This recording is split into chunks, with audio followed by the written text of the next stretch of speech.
Two-sentence horror. My uncle passed out drinks to everyone after Thanksgiving dinner, which we promptly toasted with and drank. With tears in his eyes and a full drink in his hand, he said, "I am so happy that you are all together to enjoy each other's last holiday. I'm sorry, children, but you can't go outside to play," I told my adopted kids. The streets were strewn with their missing posters, and I couldn't risk the last batch being found as I'd lost too many already. Lobsters squeal, onions weep, fresh crabs twitch. After 25 years in the business, nothing about cooking surprised me anymore. But when the carrots screamed and writhed that one night, I placed down my chef's knife, hung up the apron, and never set foot in a kitchen again. I notice a man in all my family photos, even my selfies I took by myself. At just 3 years old, she's trapped along with 48 rapists and murderers in cell block D. At 7 feet long and over 500 pounds, they should last her at least a month at current metabolic rates. I don't know how long I will grieve the death of my child. If I stop too soon, it might raise suspicion. She shouldn't have kept that baby at all, but she definitely needs to stop breastfeeding him in public. Agreeing to the taxidermy was a mistake. I elbowed my way to the front of the jeering crowd and up to the cage, eager to see the zoo's new wild beast I'd heard so much about. But as I slowly registered the grimy, trembling thing huddled behind the bars, I realized that it was not a gorilla or a chimpanzee, but a hollow-eyed young man. The minister reached into the box and pulled out a 6-foot rattlesnake as he preached to the congregation that the righteous could handle venomous serpents without fearing harm. "Fooled you again," said the snake, biting the minister on the nose. The 12-year-old screamed as 2 of his classmates were shot dead right beside him. Bawling for his mom, he missed being in school with his friends instead of being conscripted to the front lines for this long, grueling war. "Hey Google, can I take a left here and go down Interstate 10? The man asked, his sobs breaking the silence of the empty car. "Your request to visit your father has already been denied. Twice," the system replied, cold and unwavering. "Onions placed in your socks, crazy old folk medicine." But after weeks of feeling so sick with a weird cold, I figured it couldn't hurt. It occurred to me just how wrong I was, as the tiny worms started to bore out of every inch of my skin. All the nations agreed to make ironclad rule of AI never harm humans. And now for the next agenda, who can be classified as humans? We watched as the rockets soared into the skies and beyond, carrying 5,000 carefully chosen individuals, humanity's salvation. But this will only buy Earth a month until the next tribute. My uncle just gave me a rotten monkey hand for a Christmas present, and it's really creeping me out. He's so weird and annoying, I wish I never see him again. The cops failed and the courts failed, but DNA evidence doesn't lie, so mob justice was the only justice. How could we have known he had a twin? Now that I have decided not to make any more suicide attempts and seek professional help, my husband will be so proud of me, thought the woman, as she entered her house. The first thing she saw was her husband hanging from the ceiling fan. "Tell me everything," said the cop, and the kid started telling him all the abuses he had been going through in detail. After the kid finished, his father paid the actor who was pretending to be a cop, and after the fake cop left, he decided to teach his son a lesson. "Thank you for calling Apple support. If your Face ID won't unlock the phone, do you have the passcode?" "No, just the face." As my eyes started to shut from euphoria, I looked towards the strange little girl screaming at a phone. Mommy took too much medicine again. If she survived this, she would never put off her eye exam again. "I thought I signed up for a reality TV show called Off the Grid," she cried, as they slathered her in pancake batter.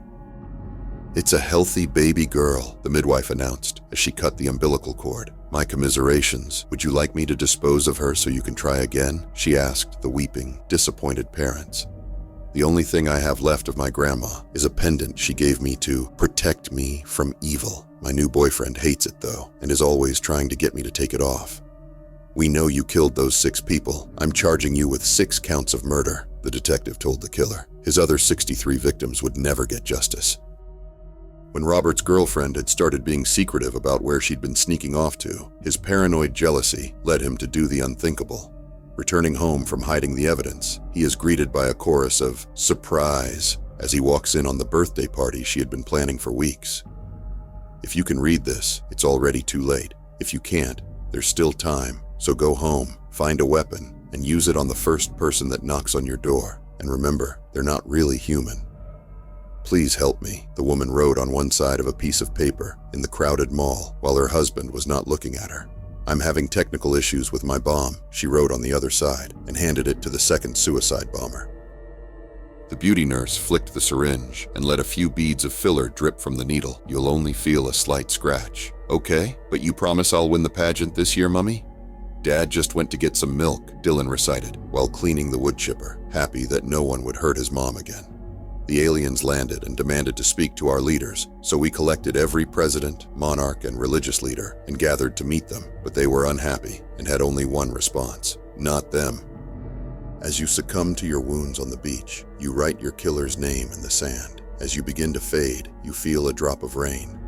As he yelled, "I know exactly who you are," a single tear formed on his girlfriend's face, then another and another, until she was nothing but shreds on the ground, and the thing wearing her skin revealed itself.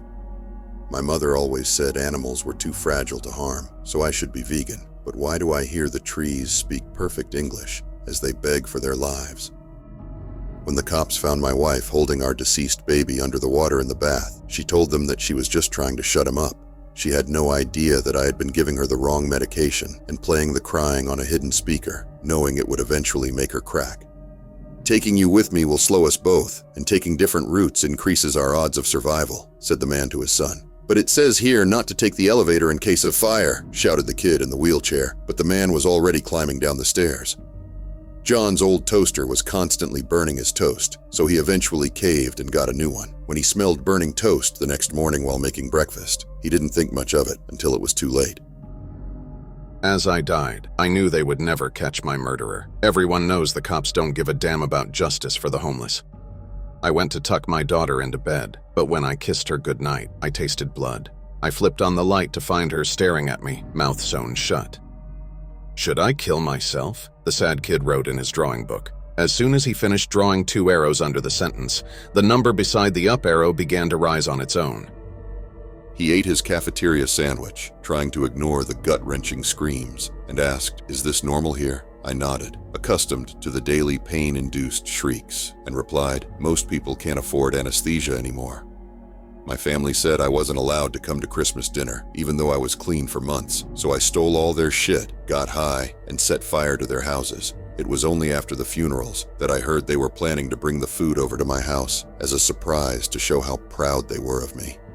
When I was young, my abusive father would threaten to take my dog out back if I misbehaved. Years later, pointing the handgun at my father's fear-filled face, I tell him, "Let's go out back." Did you know we saved $40,000 last year by removing just 1 olive from each passenger's salad? So, imagine how much we could save if we used 1 less bolt on each of the wing flaps. The young boy thought to himself that this was the best birthday he'd had yet, and while blowing out the 6 candles on his cake, he wished that every day could be his birthday. He awoke the next day to find that it was indeed his birthday again, but there were 7 candles on his cake this time. I told my daughter that in certain countries, they cut off fingers for stealing. I kept that tradition alive after she got caught shoplifting. Every time I got back from the shop, my dad would beat me and accuse me of shoplifting, as I always returned with more than I'd been sent to get. "Such a pity," the kind shop owner would say, thinking my bruises a sign of malnutrition, so she'd send me off with extras each time and watch me all the way home. The gravedigger was told to bury him 8 feet deep, but decided not to, because the hospital was no longer looking for bodies. It wasn't because of the grave robbers, the priest said, crossing himself as he peered at the claw marks across the cemetery grass. The devil agreed to release my husband from his deal in exchange for the soul of our 13th child. We do not yet have any children.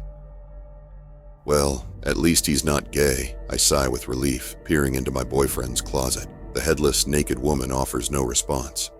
"But Mr. Mayor, the killer didn't leave much evidence. We need more time," said the chief. "You don't need to find the killer, chief. You just need to find someone.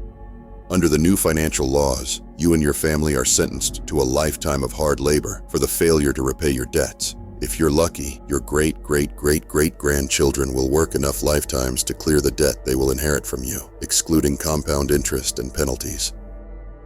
I opened my door to an officer telling me my son had died. I turned in fear as he glared at me with a menacing grin on his face. "If you cry real hard, they will come and take you," the little girl whispered as I was getting into bed. But when my foster dad came to discipline me, I was too scared to make a sound, so the neighbors never called the police, and I ended up just like the ghostly figure that tried to help me. "As you wish," said the genie, as hundreds of venomous snakes appeared around the little girl. "Are you sure my teacher won't be able to grab me by my hair anymore?" she asked, as each snake turned into a hair and attached itself to the girl's head.